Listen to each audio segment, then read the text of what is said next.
నమస్తే అండి. Welcome back to Bunny TV. మీరైతే ఫస్ట్ వీడియో చూశారు కదా. మేమైతే ఫస్ట్ డే అలా దర్శనాలు చేసుకున్నాము. రెండవ రోజైతే తిరుమలకు బయలుదేరాలని ఆ రోజు రాత్రి విష్ణు నివాస్లో స్టే చేసామన్నమాట. నెక్స్ట్ డే మార్నింగ్ లేవగానే మాకు ఒక షాకింగ్ న్యూస్ అయితే తెలిసింది. కొండపైకి భక్తులను పంపించడం లేదని మైక్లో అయితే అనౌన్స్ చేస్తున్నారు. మేము అక్కడ టిఫిన్ చేసి అక్కడ అడిగితే ఆఫ్టర్ 2 o'clock అట్లా పంపించవచ్చు, అప్పటి వరకు మీరు ఇంకా వెయిట్ చేయాల్సిందే అన్నారు. ఇక అక్కడ దర్శనాలు అయితే నైట్ 12 AM నుంచి ప్రారంభం అవుతాయని మాకు చెప్పారు. మొత్తానికి మేమైతే 2:30కి కొండపైకి కార్ అయితే తీసుకొని వెళ్తున్నాము. ఇక్కడైతే ఫుల్ చెక్కింగ్ ఉంటుందండి. మన లగేజ్ మొత్తం కార్లో నుంచి తీసేసి అక్కడ లగేజ్ మొత్తం చెక్ చేస్తారు. కారు డిక్కీనే కాదు, కార్ మొత్తం చెక్ చేస్తారు, బ్యానెట్తో సహా చెక్ చేసిన తర్వాతనే మనల్ని కొండపైకి అనుమతిస్తారనమాట. ఫుల్ చెకింగ్ అయితే అయింది. అక్కడే మాకు ఈజీగా 20 to 25 minutes అయితే పట్టిందండి. ఎందుకంటే చాలా కార్స్ ఉన్నాయి. ఎందుకంటే మార్నింగ్ నుంచి అలో చేయడం లేదు కదా, ఇప్పుడే స్టార్ట్ అయింది కాబట్టి చాలా కార్స్ అయితే ఉండే, అందుకని మాకైతే అలా లేట్ అయిపోయింది. అక్కడ నేను చెప్పాను కదా, మనం ఒకటి అనుకుంటే అక్కడ వెళ్ళాక ఇంకొకటి జరుగుతుందని. ఇదైతే 100% అండి. మేమైతే ఇక కొండపైకి అయితే స్టార్ట్ అయిపోయాము. చాలా అంటే చాలా జాగ్రత్తగా డ్రైవ్ చేయాలండి కొండపైకి వెళ్ళేటప్పుడు. అందుకే మేమైతే ఆ దేవుడి పాటలు పెట్టుకొని కొండపైకి అయితే వెళ్ళాము.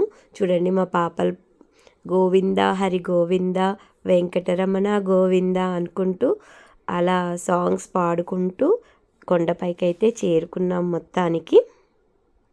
ఇక 4:30 అవుతుంది కదా, టీ తాగేసి తలనీలాలు సమర్పించేసి మా ఆయన గారు మా బాబువి తలనీలాలు అయితే సమర్పించారండి.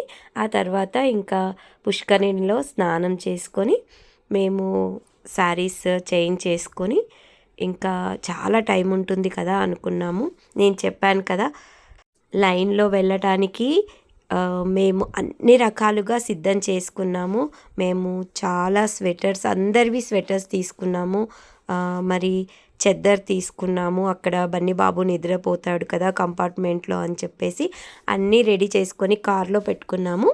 సరే అని చెప్పేసి అన్నీ రెడీ పెట్టుకున్న తర్వాత ఆ బ్యాగ్ని అలాగే పెట్టేసి ఓన్లీ మేము బట్టల బ్యాగ్ ఒక్కటి తీసుకొని మేము తలనీలాలు సమర్పించడానికి వెళ్ళామన్నమాట.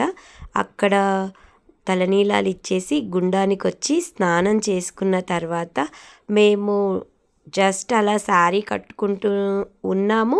మళ్ళీ ఒక అనౌన్స్మెంట్ వచ్చింది, దర్శనాలు స్టార్ట్ అయిపోయాయి అని. అప్పుడు ఉంటుంది చూడండి మనకి. ఇంకా మేమేమో అన్ని బ్యాగ్ మొత్తం కార్లో లగేజ్ పెట్టాము. ఇప్పుడు మేము ఏం చేయాలో అర్థం అవ్వడం లేదు. వాళ్ళు అంటున్నారు జస్ట్ ఒక 10-15 minutesలో మళ్ళీ క్లోజ్ చేసేస్తారు గేట్ అంటున్నారు. కార్ దగ్గరికి వెళ్ళి మళ్ళీ అవన్నీ తీసుకొచ్చేసరికి టైం పడుతుంది కదా. ఇంకా మాకు ఏం చేయాలో అర్థం కాలేదు. సరే, అంతా ఆ దేవుడి మీదే భారం వేసి మేమైతే లైన్లోకి వెళ్ళిపోయామండి. చూడండి, లైన్లోకి వెళ్ళాక మా పరిస్థితి మీకు చెప్పనవసరమే లేదనుకోండి. ఎందుకంటే ఖచ్చితంగా ఇది ముందే చలికాలం కదా, ఫుల్ చలి పెడుతుంది. ఆ చలికి మాత్రం ఖచ్చితంగా స్వెటర్స్, చెద్దర్స్ మాత్రం ఖచ్చితంగా తీసుకెళ్ళండి. మేము 1 towel కూడా తీసుకెళ్ళలేదు లోపలికి. మీరు మాత్రం ఆ మిస్టేక్ చేయకండి. ఎందుకంటే మా పిల్లలు చాలా అవస్థపడ్డారు లోపల చలికి. మేము ముందుగా అనుకున్నట్టు ఆ బ్యాగ్ అసలు తీసుకొని వచ్చుకున్నా బాగుండేది. మాకు టైం చాలా ఉంది కదా అనుకుని మేమైతే బ్యాగ్ కార్లోనే పెట్టేసి రావడం అయితే జరిగింది.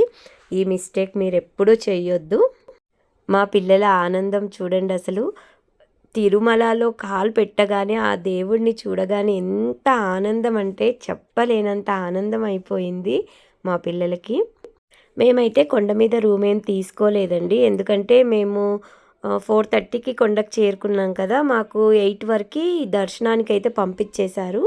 8 o'clock మేము వరాహ నరసింహస్వామి దర్శనం చేసుకొని 8:30 లైన్లోకి వెళ్ళిపోయామన్నమాట. 8:30 నుంచి మాకు ఎర్లీ మార్నింగ్ 5 o'clock దర్శనం అయిందండి. ఎర్లీ మార్నింగ్ 5 o'clock దర్శనం కాగానే మేము బయటికి వచ్చాము దర్శనం నుంచి. అంతలో 2 కంపార్ట్మెంట్స్లో మమ్మల్ని కూర్చోబెట్టారనమాట. 2 కంపార్ట్మెంట్లో కూడా ఫెసిలిటీ అయితే చాలా బాగుంటుంది, మీకు తెలియంది ఏం కాదు. కానీ చలి మాత్రం చాలా ఉండింది కదా, ఆ చలికి మాత్రం పిల్లలు కొంచెం ఇబ్బంది పడ్డారు. కానీ ఆ దేవుడు ఖచ్చితంగా మనకి ఏదో ఒక రూపంలో వచ్చి మనకు మంచి చేస్తాడండి. అదైతే 100% నేను నమ్ముతాను. ఎందుకంటే మా విషయంలో అదే జరిగింది.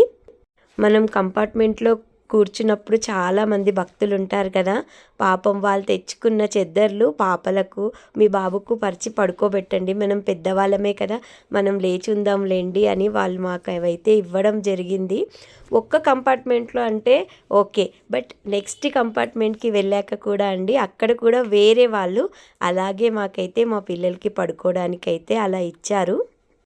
ఇంకొక అడ్వాంటేజ్ ఏంటి అంటే, మేము పట్టు చీరలు కట్టుకున్నాం కాబట్టి కొంగుతో అలా కవర్ చేసుకొని కొంచెం సేపు అయితే ఉండగలిగాము.